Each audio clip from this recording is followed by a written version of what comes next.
Doctor صاحب کیا کوئی ایسا بھی علاج ہے یا میڈیسن ہے جو آپ کہہ رہی ہیں کہ ٹائم سے انڈوں کی تعداد کم ہونا شروع ہو جاتی ہے اس کو بڑھایا جائے؟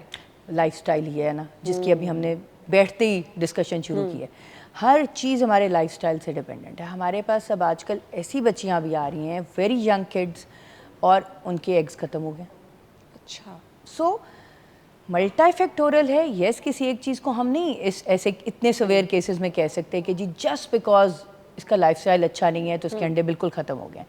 لیکن yes one of the factors.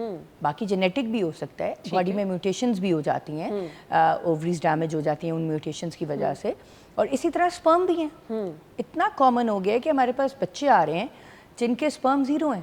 پہلے نہیں تھا اتنا, اور وہ بھی لائف سٹائل کی وجہ سے. ملٹا فیکٹوریل اگین, ٹھیک ہے, کچھ جینیٹک ہو سکتا ہے, کچھ لائف سٹائل ہو سکتا ہے. جہاں پہ اب اسپرم کا ذکر آ رہا ہے, ہم نے اپنے لیب کا نا کچھ ڈیٹا اکٹھا کیا پچھلے چند سالوں کا, لیٹس سے 10 ایئرس کا, آئی تھنک ہم نے 10 سال کا کمپائل کیا تھا, اور ہم نے دیکھا الارمنگ ٹرینڈ کہ اسپرم نیچے جا رہے ہیں. ریزن دوبارہ وہی بچوں کے اوپر.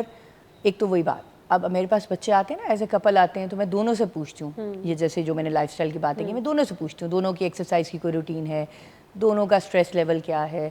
اچھا بچے کہتے ہیں جو لڑکے ہیں especially if they are working alone, جی ٹائم ہی نہیں ہے, میری نوکری اتنی ٹف ہے.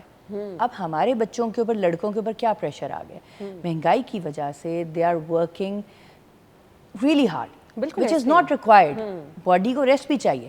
اب وہ بچے کہتے ہیں جی میڈم ہم صبح 8 بجے گھر سے نکلتے ہیں, ہم رات کو 9 بجے گھر داخل ہو رہے ہیں. کس ٹائم؟ اب اس کے بعد آ کے میرے پاس ورزش کی ہمت نہیں ہے, نہ ہی ٹائم.